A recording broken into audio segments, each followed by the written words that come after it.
BRS vote bank ఎటుపోతున్నది, ఇతర పార్టీలకు మళ్లుతున్నదంటూ discussion. మాకే పడుతుందని హస్తం నేతల కాన్ఫిడెన్స్. కాదు మాకే అనే అభిప్రాయంలో బీజేపీ. కాషాయ పార్టీకి మేలు ఉండదంటూ కాంగ్రెస్లో చర్చ. లోకల్ క్యాడర్ చేరికలతో రెండు పార్టీల్లో అంచనా. గులాబీ పార్టీ బలహీనపడిందనే అభిప్రాయం. చీలిక నివారణ కోసం బీఆర్ఎస్ ప్రయత్నాలు.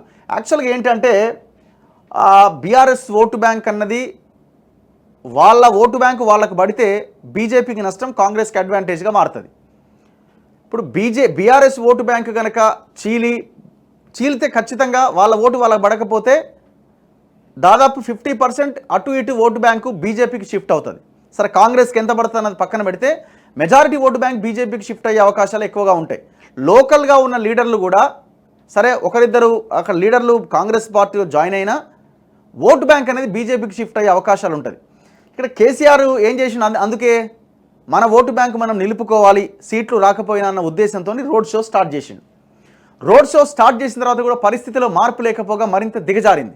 అరే మరి సభలకి జనాలు వస్తున్నారు కానీ జనాలు వస్తారు. ఇప్పుడు కార్నర్ మీటింగ్ పెడితే ఒక 10,000 మందిని దోలుకొస్తే మొత్తం నిండిపోతుంది, పెద్ద పెద్ద ఫోటోలతోని అద్భుతంగా దాన్ని ప్రొజెక్ట్ చేయొచ్చు. కానీ ఇది కాదు. జనాలు ఏముంది, వాళ్ళకి 300 నుంచి 500 రూపాయలు ఇస్తున్నారు, వాళ్ళు వస్తున్నారు. ఏ పార్టీ అయినా సరే అన్ని పార్టీలకు డబ్బులు ఇస్తేనే జనాలు వస్తారు. ఉత్తగానే వచ్చి వాళ్ళు ఏదో పెద్ద లీడర్లు ఇల్లు జాతిని ఉద్దేశించి మాట్లాడతారని జనాలు వీళ్ళ స్పీచ్లు వినడానికి వస్తారా? లేదు, డబ్బులు ఇస్తున్నారు కాబట్టి జనాలు వస్తారు. వీళ్ళు కొంత గట్టిగా మొబిలైజ్ చేస్తున్నారు. కేసీఆర్ సభ కాబట్టి వీళ్ళకి పైసలు ఉన్నాయి కాబట్టి. సో కేసీఆర్ రోడ్ షోలు నిర్వహించిన తర్వాత కూడా ఈ పరిస్థితిలో మార్పు లేదు, ఇంకా మరింత దిగజారింది. పర్ఫెక్ట్ ఎగ్జాంపుల్ ఏంటంటే మెదక్ నియోజకవర్గం. మెదక్లో ఆయన 100 కోట్లు పెడతాడు, 150 కోట్లు పెడతాడు, ఖచ్చితంగా అవకాశం ఉన్నది, టాప్లో ఉన్నాడు, ఎడ్జ్లో ఉన్నాడు. ఎవరు? వెంకటరామరెడ్డి అని కొన్ని వార్తలు వారం 10 రోజులు వినిపించినాయి. ఒక నెరేటివ్ బిల్డ్ అయింది. ఇప్పుడు కట్ చేస్తే లాస్ట్ 4-5 డేస్ నుంచి వెంకటరామరెడ్డి పరిస్థితి థర్డ్. అంటే కేసీఆర్ ఇంకా రాను పరిస్థితి మరింత దిగజారింది. మేము కూడా తిరుగుతూ ఉన్నాం చాలా నియోజకవర్గాలు. తిరుగుతున్నప్పుడు ప్రధానంగా మనం అక్కడ బీఆర్ఎస్ ఎమ్మెల్యేగా ఉన్న నియోజకవర్గాన్ని ఫోకస్ చేసినప్పుడు ప్రజలు అసలు ఆ పార్టీ గురించే పట్టించుకోవట్లే. అంటే అసలు ఈ పార్టీ పోటీలో ఉందా, ఈ పార్టీకి ఓటేస్తే ఏం ఉపయోగం, ఇది దేశంలో జరుగుతున్న ఎలక్షన్లు కదా అన్న ఒక చర్చను తెర మీదకి తీసుకొస్తూ ఉన్నారు. సో దీంతో లేకుండా పోయినది వీళ్ళకి. సో కేసీఆర్ తిరిగినా, కేటీఆర్ తిరిగినా, ఇంకెవరు తిరిగినా ఉపయోగం లేకుండా పోయింది. సో ఇప్పుడు ఈ ఓటు బ్యాంక్ ఎక్కడ పోతుంది? వాళ్ళ ఓటు బ్యాంకు వాళ్ళకి పడే అవకాశాలు కనబడట్లేదు. సో దెన్ ఈ ఓటు బ్యాంక్ కాంగ్రెస్కా బీజేపీకా? ఎవరి ధీమాలో వాళ్ళు ఉన్నారు, మాకే వస్తుంది అని.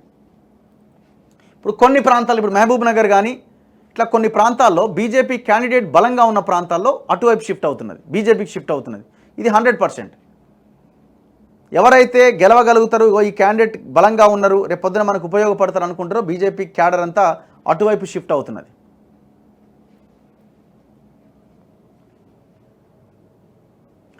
బీఆర్ఎస్ ఖచ్చితంగా గెలుస్తుందనే అభిప్రాయం ఆ పార్టీ క్యాడర్లో ఆశించిన స్థాయిలో లేకపోయినా కేసీఆర్, కేటీఆర్ మాత్రం గతంలో గెలిచిన 9 స్థానాల కంటే 1 ఎక్కువే వస్తుందని అనుకుంటున్నారు.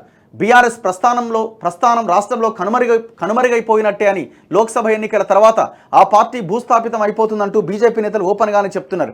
లోక్సభ ఎన్నికల్లో ఆ పార్టీకి పడాల్సిన ఓట్లన్నీ తమకే పడతాయని కమలనాథులు నమ్ముతున్నారు. అటు కాంగ్రెస్, ఇటు బీజేపీ నేతల అంచనాలు పరస్పరం భిన్నంగా ఉన్న ఆ పార్టీ ఓటు బ్యాంకులో చీలిక తప్పదనే అభిప్రాయం మాత్రం వ్యక్తమవుతున్నది. 100% కాంగ్రెస్ ఆర్ బీజేపీకి ఓటు షిఫ్ట్ అయ్యే అవకాశం కనబడతా ఉన్నది. ఈ 9 సీట్లు 10 సీట్లు అంతా ఉత్తదే. ఇది ఆయన ఎమ్మెల్యే, ఆయన ముఖ్యమంత్రిగా ఉండి అధికారంలో ఉన్నప్పుడే వచ్చింది 9. ఇంక ఇప్పుడు ఏడొస్తాయి? ఏముందని వస్తాయి?